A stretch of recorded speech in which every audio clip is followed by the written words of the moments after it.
NSK has re-engineered the turbine. And in doing so, they've got their handpieces, the 990 and 890, up to 44 and 41 watts respectively, which provides a ton of torque in a handpiece that's quite light and quite small. And that's a huge benefit. So suddenly I've got my new handpieces. It's cutting it as about as efficient as an electric. It's smaller in size. It's lightweight, but the best benefit of this new handpiece is actually I can repair it on site. I take one little driver, unscrew the head, take the turbine, invert it, drop it out, drop a new turbine in, screw back on the top, and I'm back in business. So what's amazing about that is I used to have to send my old handpieces out for repair.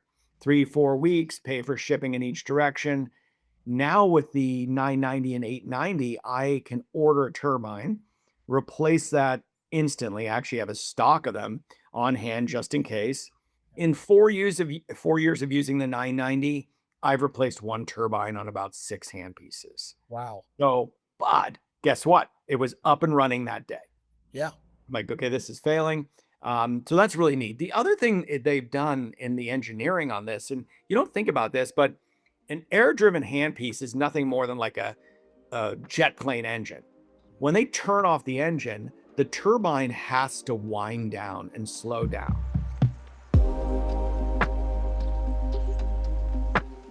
What's going on, everybody? I'm your host, John Stamper. Welcome to another episode here on the Beyond the Operatory podcast, brought to you by the awesome team at Dental City. And as I may have shared with many of you, this podcast is all things dentistry. Some of our early episodes, we wanted to bring on individuals in the space that can help you in the dental practice with leadership and business and where are we, in the scope of hygiene and staffing and all those things. But we also know that in dentistry, what's really cool is that products and services and technologies are a big part of what a dental practice uses in an effort to be able to take care of their patients. And so Dental City has a lot of great relationships with companies. Today's episode is brought to you by the team at NSK.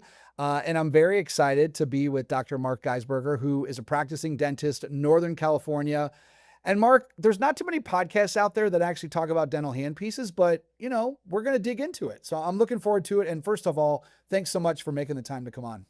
John, I'm thrilled to be here. This is going to be exciting. I know handpieces may sound mundane, but there's some kind of cool things that are going on in the handpiece world that I'm not sure every practitioner realizes. Yeah, well, I love that. And as you and I were speaking, I mean, I've been in dentistry for 21 years. I actually started selling the dental handpieces. NSK actually was the brand that I worked in, and it really did, Marc, because I was a little bit unique. Like a lot of reps, as you know, come into your practice, they're in and out, they take an order. On the handpiece side, I got to spend a lot of time with the doctors and the team, especially if we had to install the electric handpieces. And so to your point, I know and understand that it's what you use every day to do the work that you do. So it's an important piece of equipment in the practice. Absolutely. If my handpiece wasn't functioning, I'm not working that day. So that's the reality of the practice of dentistry. It's got to be functioning and it's got to be spot on. I love it. All right. So I want to maybe kind of go in two different directions. I want to talk, when you as a clinician make a decision to look for the type of handpiece that you're going to use, what are some of the things that, over the years have been important to you when it comes to that? So, one of the most important things to me, honestly, in a handpiece selection from a clinical side is, of course, cutting efficiency, weight, and really reliability. That's it. I mean, it boils down to, do I have a handpiece that cuts effectively? Is it reliable? And is it not so heavy that I get strained by the end of the day? That's especially true after practicing 35 years. You start to notice body parts responding to what goes on a daily basis. So for me, those are really critical. Yeah. And then how about for your team? So for my team is easy setup, easy breakdown, easy sterilization process, easy maintenance. Some of these handpieces require a lot of steps in lubricating and preparing them. And if they're not done properly, you have breakdown, you have repairs, premature repairs. So ease of use is a huge thing on the team side to manage handpieces. All right. So the next direction I wanted to go is I want to talk a little bit about the difference between air driven and electric. And Okay. right, air driven is what we've known for so many years. Of course, before that was belt driven, right? A different Right. generation from you and I, Right. but the standard issue air driven handpiece, obviously like a staple in a dental practice. So we'll start there, and then I want to get into electric. But what is it about the air driven handpiece that you still like to have? I mean, I know that there are practices that may go exclusively electric for a host of different reasons, but I don't know what your practice makeup is. But do you have both? And on the air driven side, like what do you like and how do you like to use an air driven handpiece? So, to answer your question, I have both, and there's a reason I have both. Electrics, and we'll get to those, have their benefit. Air driven, however, are light, they're efficient. The head size tends to be smaller. So, in all honesty, there are cases, clinical cases, say on a second molar with a patient that has limited opening, where it is literally impossible to get an electric handpiece in there. Yeah. You need a small handpiece that will fit into the operating area. The other thing about an air driven handpiece is for me, it allows me to control my refinement skills a little better than electric handpiece. So there have been some new advances in air-driven handpieces that now really make them a player again in a marketplace that's really been kind of moving towards electric. A lot of dental schools have transitioned to electrics, but now they're saying, hey, maybe keeping some air-driven handpieces for limited situations is a good idea. Yeah. One of the issues with air-driven handpieces, of course, is turbine issues where turbines go out and they require repair and maintenance. But NSK's got a solution to that in their new 990L handpiece, and we can talk a little bit about that. Yeah. Let's do it. So one of the interesting things with some of the modern handpieces is they've been re-engineered. NSK has re-engineered the turbine. And in doing so, they've got their handpieces, the 990 and 890, up to 44 and 41 watts respectively, which provides a ton of torque in a handpiece that's quite light and quite small. And that's a huge benefit. So suddenly I've got my new handpieces. It's cutting it as about as efficient as an electric. It's smaller in size, it's lightweight, but the best benefit of this new handpiece is actually I can repair it on site. I take one little driver, unscrew the head, take the turbine, invert it, drop it out, drop a new turbine in, screw back on the top, and I'm back in business. So what's amazing about that is I used to have to send my old handpieces out for repair. 3, 4 weeks, pay for shipping in each direction. Now with the 990 and 890, I can order a turbine, replace that instantly. I actually have a stock of them on hand just in case. In 4 years of using the 990, I've replaced one turbine on about 6 handpieces. Wow. So, but guess what? It was up and running that day. Yeah. I'm like, okay, this is failing. So that's really neat. The other thing they've done in the engineering on this, and you don't think about this, but an air-driven handpiece is nothing more than like a jet plane engine. When they turn off the engine, the turbine has to wind down and slow down. So what clinicians don't realize is as soon as they release the rheostat, that burr continues to spin until it winds down. What NSK has engineered in the 990 series is a anti quick stop or anti-rotation quick stop valve. So basically, as soon as you release your foot from the rheostat, the handpiece stops instantly. And that is a huge benefit. So there are some really neat innovations with the newest air-driven handpieces that really make you question your decision to move towards electrics. It's really true. Yeah. I like lightweight. I like small handpieces. I like accessible. I like the high torque. And I love the fact that I can refine my preps like I've done in the past. So they're just some really cool innovations still in air driven. When the market said maybe they're done, I don't think so. They're not going anywhere. Yeah, that's pretty cool. I mean, especially as you know, that switch from air driven to electric is, you're working on some of the newer materials. You're doing some more difficult restorations. The material is harder, and as you mentioned, it was like natural inclination to go to my electric handpiece. But I know in the conversations that I had with dentists over the years when I'd be in the practice talking about handpieces, they shared exactly what you shared, which is if there was an ideal situation where I could have an air-driven handpiece where I felt like was good in my hand. It was lightweight, especially for some of the patients that don't open up wide, back in the posterior, but then not lose out on the torque. That's a big piece of it. Of course, being able to change out those turbines is big. I'm curious how you were able to get those handpieces to only have to change out that turbine so many times in prior years. That's pretty good. Yeah, it is really good. Okay, so here's one thing I've noticed about dentists in general, training so many dentists in my career. Dentists are sometimes penny wise and pound foolish. And what I mean by that is they'll use a burr until that last diamond particle is toast. And they'll sit there and spend a lot of time prepping teeth rather than switching out a burr. Now, I get it. Burrs are expensive, $8, $10 a piece. With that said, the repair of a handpiece is far more expensive. Yeah. What old burrs do is they wear down the turbine very quickly, because what you have to do to get old, nasty burrs that have been autoclaved 100 times to cut is you have to lean on the tooth. You put a lot of torque on the handpiece itself by just pushing harder on that burr.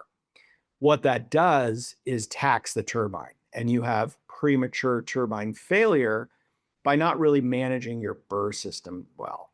Yeah. So dentists would be wiser to switch out their burrs more frequently, as I do, because what that leads to is far less turbine failure in the long run. So it's just a strategy that dentists don't think about. What most institutions have done, VAs and dental schools, for instance, they've gone to single-use diamonds, single-use carbides. And what they find is, although that may be a little more expensive on the front end, it saves them money on the back end because they're not replacing turbines as frequently. So that's just a tip for the listeners to realize, sometimes you're shooting yourself in the foot. You're trying to use an old burr. Well, and the other thing that I learned, which I'd love to get your thoughts on this, when you speak about making a little bit of an investment up front, is that I know that the some of the sterilizers now or today's are probably better than they were 20 years ago when I was out there. However, I did learn that heat can tend to wear on those turbines, much quicker.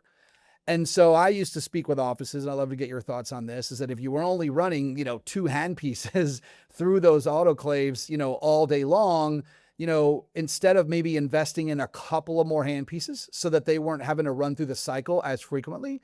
That was also something over the years that I had heard. So I don't know kind of what your experience or thoughts have been on that. And that's just another example, like you mentioned, of maybe making a little bit of investment on the front end in an effort to, extend the life of those turbines. Yeah, I think that's a great call. And what happens so much in the marketplace is, companies, whether it's NSK or another handpiece, will run specials. Yeah. Buy 2, get 1 free. Yep. And that's why I just need 1 handpiece. Well, I really think what people should do is have a fairly large stock.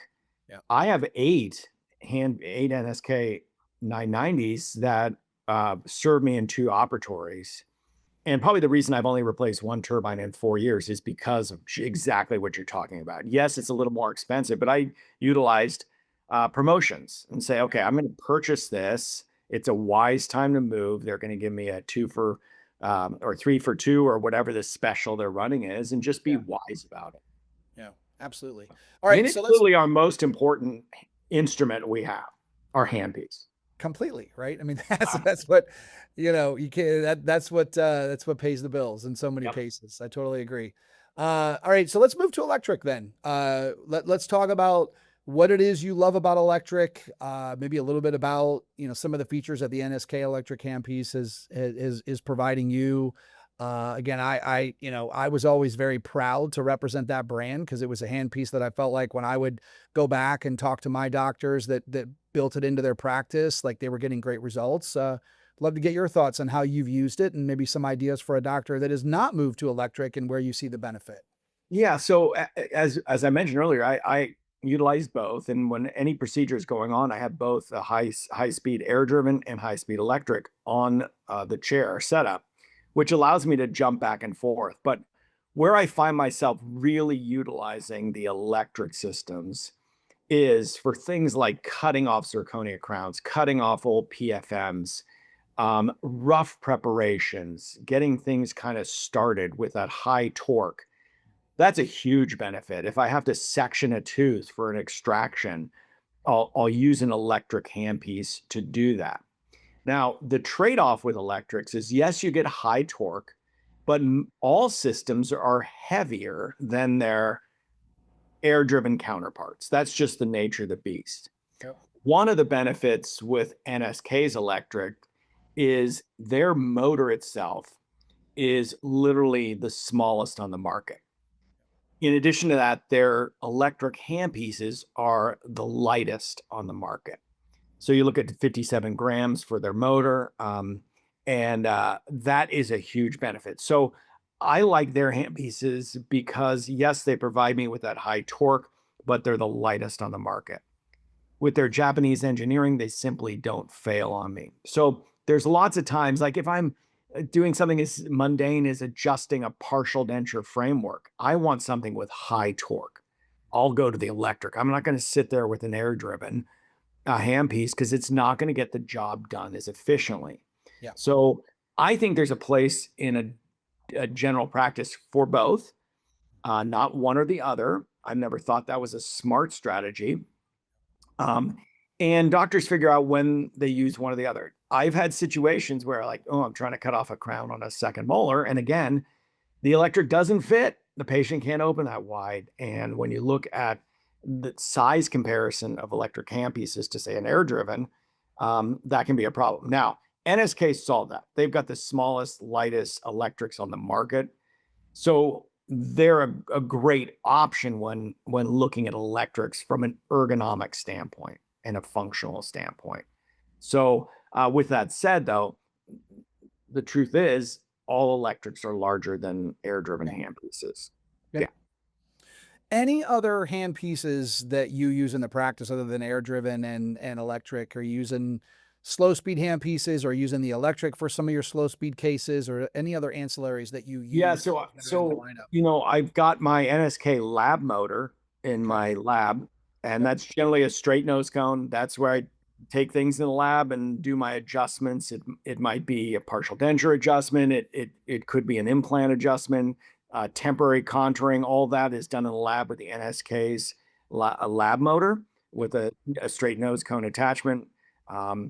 In addition to that, I'm using their low speed latch locks and straight nose cone chair side to do things like chair side denture adjustments or polishing restorations, those things, a restoration adjustment with, say, Brasseler's dialite system in a straight nose cone to adjust crowns. So I utilize a lot of their armamentarium in my practice. Honestly, I used to be with Cabo, which is a great handpiece company. I had a lot of repairs, a lot of downtime. And I really wanted a product that wasn't going to leave me high and dry. And that's kind of when I made the transition about 5 years ago. Yep. Love it. Yeah. Do you do endodontics or no? I don't. You don't? Okay. Nope. Okay. Yep. Haven't in 35 years, not going to start now. My endodontist loves me because I send him everything. Hey, yeah, good for you, man. Yeah, well, I know I was going to ask because I know that they've got an endodontic handpiece for some of that as well. But we'll talk. We'll get an endodontist on to talk about. There you go. That's the way to do it. Even though I know a lot of them still like to use those hand files, which I totally get. Right. So yeah, love it. Yeah. This has been great. Yeah, like I said, I really appreciate it. I mean, like you mentioned, the handpiece part is something that every practice has, but it's a big investment. It can be, but I love the fact that you brought up it's what you guys use. It's your tool. You have to have it every day. So, any final thoughts? No, not really. I mean, just tell your audience, look at NSK. It's a great option. Yeah. Awesome. Well, Marc, Awesome. thanks so much. Hey, thanks, John. Yeah, you got it. 35 years of dentistry. Keep it going, man. And we'll talk to Going you soon. strong. All right. Talk to you later. See ya. Take care. Bye.